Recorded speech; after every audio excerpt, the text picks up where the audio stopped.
தமிழ் சினிமாவில் ஒரே ஒரு விஷயம், பெரிய இயக்குநர்கள்ட்ட இருந்தால் படம் கிடைக்கும்.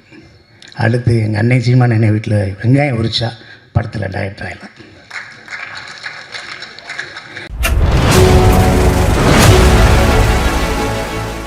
இந்த மயிலாஞ்சி இந்த படத்தை பற்றி என்ன பேசுகிறது அப்படின்னு இங்கே மேடையில் இருக்கிற எல்லா பெரியவங்களுக்கும் என்னோடய முதற்கண் வணக்கத்தை சொல்லிக்கிறேன். ஒவ்வொருத்தரையும் பற்றி பேசணும்னா நான் 5 வரி பேசுவேன், 10 வரி பேசுவேன், 15 வரி பேசுவேன், 20 வரி கூட பேசுவேன். ஆனால் அடுத்தவங்கெல்லாம் பேசணுங்கிறதுனால வணக்கத்தை சொல்லிட்டு மற்ற விஷயங்கள் பேசிடுவோம்.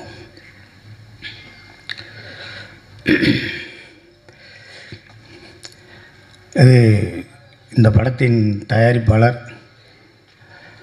டாக்டர் அர்ஜுன் அவர்கள் என்னோடய மாமா. பிரசாத்தில் ஆரம்பித்தது இப்போ தேட்டர் கமலா தேட்டர் வரைக்கும் வந்துருச்சு. வாழ்த்துக்கள் மாமா. ஒரு 8 வருஷத்துக்கு முன்னாடி 10 வருஷத்துக்கு முன்னாடி என்னென்னா, நாங்கள் எங்கள் சொந்த ஊர் வந்து சேத்தூர், ராஜபாளையம் பக்கத்தில். அங்கே எங்கள் தாத்தாவோட அப்பா காலத்திலே நாங்கள் புலம்பெயர்ந்து அங்கே சரியாக மழையெல்லாம் பெய்ய மாட்டேன்னு சொல்லிட்டு தேனி பக்கத்தில் பெரியவரத்தில் வந்து செட்டில் ஆகிட்டோம். மழை பெஞ்சாலும் பெய்யாட்டியும் நான் அந்த ஊரில் தான் இருப்பேன்னு சொல்லி அவங்க தாத்தா அவங்க அப்பாவோட சேத்தூரில் இருந்தார். அவங்க அப்பா தமிழ்நாடு டிரான்ஸ்போர்ட் கார்பரேஷனில் ஒரு டிரைவர், எங்கள் அப்பா தமிழ்நாடு டிரான்ஸ்போர்ட் கார்பரேஷனில் ஒரு கண்டக்டர், எங்கள் தாத்தா அதே டிரான்ஸ்போர்ட் கார்பரேஷனில் டிரைவரு, எங்கள் சித்தப்பா எலக்ட்ரீஷியனு, எங்கள் இன்னொரு சித்தப்பா அவர் வந்து ஃபோர்மேன். நாங்கள் ஒரு 4 பஸ் வச்சுருந்தோம். அதை வந்து டிவிஎஸ் கொடுத்தோம். டிவிஎஸ் தமிழ்நாடு எடுத்துருச்சு. அதனால் அவங்க கொண்டு போய் தமிழ்நாட்டில் இவங்க இந்த பஸ்ஸை கொடுத்துருக்காங்க, அதனால் அவங்களுக்கு வேலையை போட்டாங்க அப்படின்னு சொல்லி டிவிஎஸ் ரெக்கமெண்ட் பண்ணி அப்படியே தமிழ்நாடு கார்பரேஷனில் அந்த பஸ்ஸில் இருந்தோம். ஒரு சாதாரண டிரைவரோட பையன் பயங்கரமாக படித்து மதுரை மெடிக்கல் காலேஜில் சேர்ந்து ஒரு டாக்டர் ஆகி, நான் அந்த ஊரில் தான் இருப்பேன். இந்த 10 ரூபா டாக்டர், 5 ரூபா டாக்டரு, 20 ரூபா டாக்டர்னு சொல்லுவோம்ல, அது மாதிரி டாக்டர் அர்ஜுன் சார். நீங்கள் காசே இல்லாமல் கூட நம்பிக்கையாக நீங்கள் போகலாம். ஒரு பெட் இருக்கும், படுத்துக்கலாம், எப்போ வேணாலும் மருந்து விடுவார், எப்போ வேணாலும் சாப்பிடுவார், எப்போ வேணாலும் மருந்து கொடுப்பார். அவர் கோயிலுக்கு போனதாக சரித்திரமே கிடையாது. சாமியை பற்றி பேசின சரித்திரமே கிடையாது. அப்பா அம்மா பாரதியார் வள்ளுவர், அவ்வளோதான். கம்பர். அவரை ஹோட்டலில் சாப்பிட்டு அவர் உட்கார வச்சு ஹோட்டலில் சாப்பிட்ற மாதிரி ஒரு போட்டா காமிச்சிட்டேன்னா நான் உங்களுக்கு 1 லட்ச ரூபா தரேன். இப்போ கீழே வச்சுருக்க தண்ணி எடுத்து அவர் 1 மடக்கு குடிச்சிட்டாருன்னா உங்களுக்கு 2 லட்ச ரூபா தரேன். ஏசிலேயே கொண்டு போய் 3 மணி நேரம் உட்கார வச்சுட்டேன்னா 4 லட்ச ரூபா தரேன்.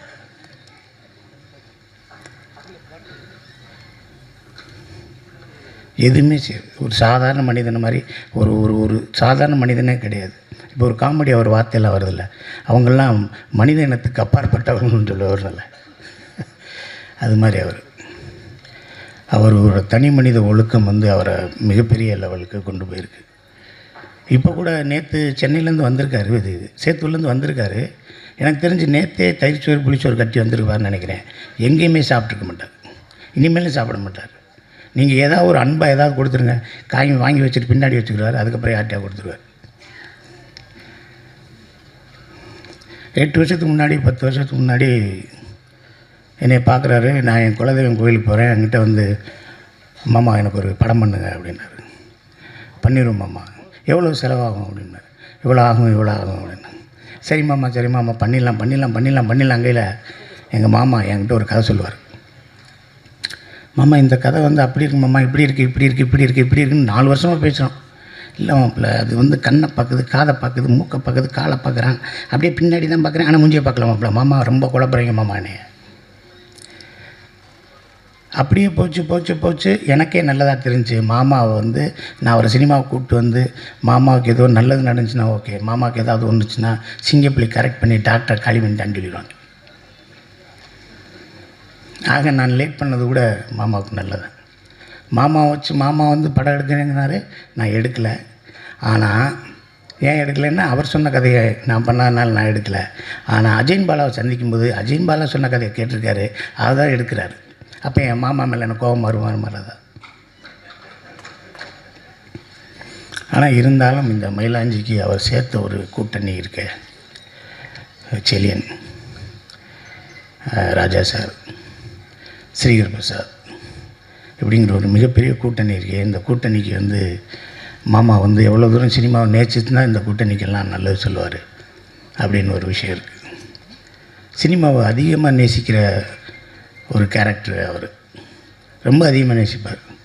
நான் அவரை பார்த்தேன்னா, மாமா மண்டவலிக்கு என்ன மருந்து கொடுக்குறைய, கை கால் வலுப்புக்கு என்ன செய்கிறது, தூக்கவில்லைன்னா என்ன செய்யலாம், தண்ணி அடிக்காமல் இருக்க என்ன செய்கிறது, அப்படி இப்படிலாம் நம்ம கேட்போம். ஆனால் அதுக்கு முன்னாடி மாப்பிள்ளை ஒரு படத்துக்கு எவ்வளோ லென்த் இருக்கும், இந்த சீனை எப்படி எடிட் பண்ணுறாங்க, இந்த சீனை எப்படி டப் பண்ணுறாங்க, இந்த விஷுவல்ஸ் எல்லாம் எப்படி பண்ணுறாங்க, இது எந்த கேமராவில் எடுக்கிறாங்க, என்ன ஏது அப்படிங்கிறத டெய்லி கேட்டுகிட்டே இருப்பார். எங்கள் வீட்டிலே சொல்லுவாங்க, எவ்வளோ நேரங்க 1 மணி நேரமாக ஒரு ஆள் கூட பேசுவீங்க, யார் கூட பேசுவீங்க அப்படின்னா, தயாரிப்பாளர் டாக்டர் அர்ஜுன் அவர்களோட தான் பேசுவார். நைட் 10 மணிக்கு பேச ஆரம்பித்தா 11 மணி வரைக்கும் 12 மணி வரைக்கும் பேசுவார். நிறையா பேசுவோம். மாமாவை எப்படியாவது சினிமாவில் இழுத்து விடணும் அப்படின்னு சொல்லிட்டு காதர் பச்சா முத்துராமலிங்கங்கிற படத்தில் ஒரு ஜட்ஜு கேரக்டர் முத்தியாட்டை சொல்லி, வாங்க மாமா அப்படின்னேன்.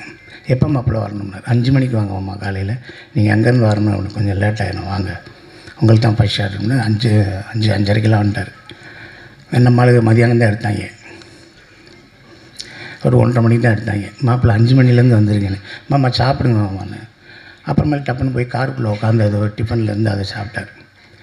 நீங்கள் சாப்பிடலையா மாப்பிள்ளைன்னு மாமாவை கூப்பிட்டு போனேன். போனோடனே அதில் தோசை ஊற்றிருந்தாங்க. தமிழ் சினிமாவில் இப்போ புதுசாக ஒன்று வந்துருக்குல்ல, லைவாக தோசை ஊற்றுறது, லைவாக இட்லி ஊற்றுறது, லைவாக பூரியை போடுறது, சின்ன சின்ன தோசையாக போட்டாங்க. என்ன மாப்பிள்ளை, என்ன மாமா சின்ன தோசையாக இருக்குது, சினிமாவில் ஒருத்தன் வளர்ந்துட்டான்னா அந்த எல்லா சாப்பாடுமே சிறுசாயிரும். பெரிய இட்லியை போட்டாங்கன்னா அவன் இன்னும் சின்ன டெக்னீஷியனாக இருக்குன்னு. ஏன்னா பெரிய இட்லியை பெரிய டெக்னீஷியன் கடிக்க முடியாதான், அதனால் சின்ன இட்லியை போய் சின்ன தோசையை போட்டான்னா பெரிய ஆள் தான் சின்ன தோசையை போடும். மனுஷன் பெருசாக சினிமாவில் பெருசாகிறேன்னா அவன் கேரியர் திறந்து பண்ணனா இட்லியிலே சின்ன இட்லியாக இருக்கும். ஏன்னா அவர் கடிக்க மாட்டார், ஏன்னா அவர் வேறு வேலை இருக்குது, வேறு என்ன வேலை இருக்குன்னு தெரியல.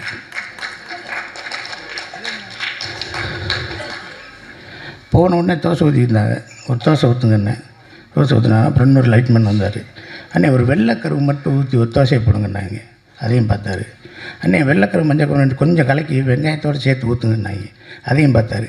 ஏன் மாமா இப்படி ஒவ்வொருத்தருக்கும் தோசை சுடுவாங்களாண்ணா.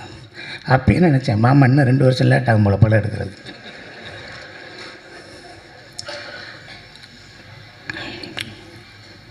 அப்புறம் எங்கள் மாமா வந்து 2 மணி நேரம் பேசுவார். மீட்டிங்லாம் பேசினார், 2 மணி நேரம் பேசுவார். என்னைய விவேக், சினேகனை, லிங்கம் சாமி சார் எல்லாத்தையும் கூப்பிட்டு கம்பர் திருவிழா, பாரதி திருவிழா, வள்ளுவர் திருவிழான்னு சொல்லி அடித்து நொறுக்குவார். ராஜபாளையம் சேத்தூர் விருதுநகரிலே கல்லைக்கு எடுப்பார். ஒரு 1.5 கிலோமீட்டருக்கு கொட்டடிச்சு இழுத்துட்டு போவார். டங்கடா டக்கடா டங்கடா டக்கடா டங்கடா டக்கடான்னு. மாமா வேர்க்குது மாமா, இருந்தாலும் பரவாயில்ல வாங்க மாப்பிள்ள அப்படின்னு சொல்லி இழுத்துட்டு போய் பெரிய மீட்டிங்கை போட்டு தாய் தந்தையர்களை பேச வச்சு, அதை வச்சு இதை வச்சு MP MLA எல்லாம் கூப்பிட்டு பெருசாக பண்ணிடுவார். ஆனால் எங்கள் மாமாட்ட ஆரியாவை பார்த்து, இன்னும் 2 தடவை வாய்தாக்கு வரலன்னு வச்சுக்க, உன்னை எதுக்கு உள்ளே வைப்பேன், உள்ளே எதுக்கு உள்ளே வச்சுருவேன் தெரியுமா அப்படின்னு சொல்லணும். மாமா திணறி வேர்த்து விறுவிறுத்து தனியாக போய் அழுது கதவை பூட்டி சிரித்து, மாப்பிள்ளை நான் இப்படியே கிளம்பிடுறேன், பைபாஸில் இந்த பக்கம் போயிடுறேன், இல்லை சர்வீஸ் ரோட்டில் ஏறலைன்னு சொல்லி அவரை சமாதானப்படுத்தி பேச. இந்த படம் அவருக்கு வந்து எங்கள் செல்லியன் சார் சொன்ன மாதிரி அர்ஜுனன் பேர் 10 அர்ஜுனன் பேர் 10ங்கிற மாதிரி. மாமா எல்லா விஷயங்களுமே கஷ்டமான விஷயங்கள் தான், எல்லாமே கஷ்டமான விஷயங்கள், எதுவுமே ஈஸி இல்லையா. உங்களுக்கு தெரியாதா, வந்தோடனே ஒரு ஆளுக்கு ஒரு ஊசி போட்டு எல்லாம் அனுப்பிச்சிங்க. கொஞ்சம் எரியா, 4 நாள் எரியா, 2 ஊசியை போடியா, பேசாமல் எரியா, கையக்கால் கட்டுப்படியா, ஒரு நாள் கஞ்சி குடியா, ஒரு நாள் பார்லி அரிசி போடியா அப்படின்னு சொல்லித்தானே நீங்கள் சௌகரியப்படுத்தினீங்க. அதே மாதிரி தான் மாமா அது. நீங்கள் வந்து கொடுது வறுமை கொடுது, இளமையில் வறுமை கொடுதுன்னு ஒன்று இருக்குல்ல, அது மாதிரி நீங்கள் முதல் படத்திலே இவ்வளோ சிரமப்பட்டிருந்தாலும் அதை உங்களை மிகப்பெரிய பக்குவப்படுத்தும். இந்த உட்காந்துருக்கார கங்கைமரன் சார், அவங்க படாத கஷ்டமா இந்த என் சகோதரர் இருக்கார் மிஸ்கின் சார், அவர் படாத கஷ்டமா? அந்த ஐஏஎஸ் எல்லாம் அவர் எப்படி படித்தார்னே தெரியல. அவரை நீங்கள் எனக்கு அறிமுகப்படுத்தி வச்சிங்க. அவரை கொரோனா காலத்தில் நான் படுத்தின பாடு உங்களுக்கு தெரியுமா? அவர் படுத்தின பாடு தெரியுமா உங்களுக்கு? எவனோ ஒரு டிஜிபிட்ட என்னென்ன கேட்பான். நான் ஃபோன் பண்ணி கேட்டு, அர்ஜுனா சார் மறுமையாக பேசுகிறேன் சிங்கப்பிள்ளின்னு. சொல்லுங்கள் என்ன செய்கிறீங்கண்ணே? அது கிடைக்குமாண்ணே. ஷாக்காயிட்டார். சிங்கப்பிள்ளையாக பேசுகிறது நானே தான். இது இந்த வாய்ஸை கூட ரெக்கார்ட் பண்ணி வீட்டுக்கு அனுப்புங்க, அவர் வாய்ஸான்னு செக் பண்ணிக்கோங்கண்ணே. என்னை சென்னையில் வேலை பார்க்க விடுங்க, காவல்துறையில் லாண்ட் ஆர்டரில் இருக்கேன்னாரு. அவரை விடவே இல்லையா? என் நம்பரை பிளாக் பண்ணுற வரைக்கும் அவரை டிஸ்டர்ப் பண்ணி படித்து எடுத்து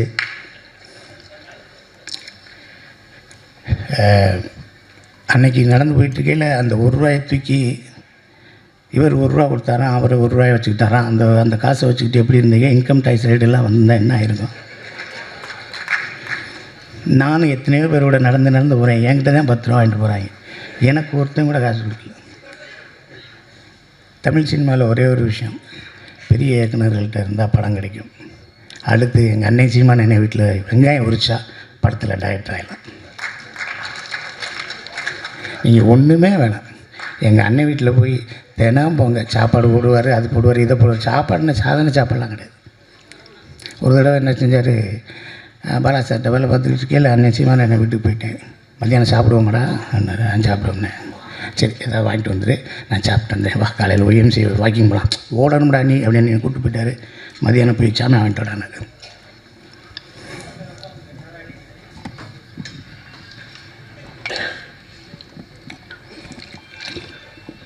நான் போய் கடைக்கு போய் 1 கிலோ அரிசி,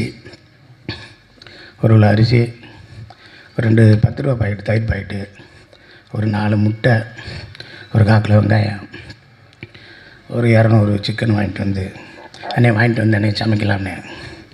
என்னடா தம்பி நீ இப்படி லூஸ் பேலாக இருக்க?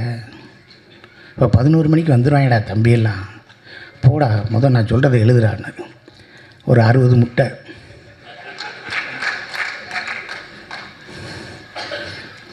6 கிலோ கோழிக்கறி, 4 கிலோ மட்டனு, அந்த இது மாதிரி இருக்குங்கடா, வரகரிசி மாதிரி இருக்குங்கடா, அது 2 கிலோ வாங்குடா. சின்ன வெங்காயம் ஒரு 5 கிலோ வாங்குடா. பச்சை மிளகா வாங்குடா. இல்லை 3 லிட்டர் தயிரை வாங்குடா. அந்த பொம்பளை பிள்ளைகிட்ட சொல்லி ஒரு 30 பேர் சாப்பிட்ற மாதிரி ரசம் வைக்க சொல்கிறா. இல்லை அவனுக்கு ரசம் தானே பிடிக்கும், சாப்பிட மாட்டான்டா. இந்த கொஞ்சம் போல் பழைய சோறு தானே தனியாக வைக்க சொல்கிறா. அந்த தயிரை தனியாக வைக்க சொல்கிறா. அந்த மோர் வெங்காயத்தை வைக்க சொல்கிறா. சின்ன வெங்காயம் நிறைய பேர் சாப்பிடுவாங்கடா. இது இல்லாமல் 60 முட்டையை வைக்க வைடா பார்த்தாதரா பாடுறா அப்படின்னா. அதே மாதிரி 3 மணிக்கு வந்தாக எங்கேருந்து வர்றாங்கன்னே தெரியாது, எப்படி சாப்பிட்டு போகிறாங்கன்னே தெரியாது. தட்டை கூட கழுவாமல் போயிடுவாங்க. நான் கூட சொன்னேன், என்ன அவனுக்கு தட்டை கழுவி சொன்னேன். விரு அவனுக்கு வேறு வேலை இருக்கும்டா, போய் தொலைகிறான்டா. தட்டு தான்டா நம்ம கழுவும்டா, அதையும் OMC போன உடற்பயிற்சியாக நினச்சிக்கணும்டா. விட்றா போனீங்கன்னா நாமத்துக்குமாரிலேருந்து அத்தனை பாடலாசிரியர் வருவார், அத்தனை இயக்குனர் வருவார், அத்தனை ஒளிப்பதிவாக வருவார். நீங்கள் எங்கேயும் போய் ஒவ்வொருத்தர் வீட்டு கதவை தட்டி வாய்ப்பெல்லாம் கேட்கணும். அன்னை வீட்டில் உட்காந்துக்கிட்டே இருந்தாலே வாய்ப்பு வந்துடும். அந்த மாதிரி ஒருத்தர் எங்களுக்கு கிடச்சது. நாங்கள் சென்னையிலே இருந்து போராடி வர்றதுக்கான ஒரு வாய்ப்பாக இருந்துச்சு. அண்ணனை பற்றி அண்ணனும் செல்லியனும் அப்படியே கோடம்பாக்கத்துலேருந்து அப்படியே நடந்தே போகலாம். வாய்ப்பே வரலன்னு செல்லியன் சார் சொன்னான். சொல்லிடலாமா செல்லியன் சார், சொல்லிடலாமா? ஐயோ ரொம்ப கஷ்டமாக இருக்குமே. நம்ம ஒரு பெண்களாக பிறந்திருந்தா வாய்ப்பு கிடச்சி பெரிய ஆள் ஆயிடுவோமோ, நடிகையாக இருக்கலாமா அப்படின்னு எங்கள் அண்ணன் கேட்டிருக்காரு.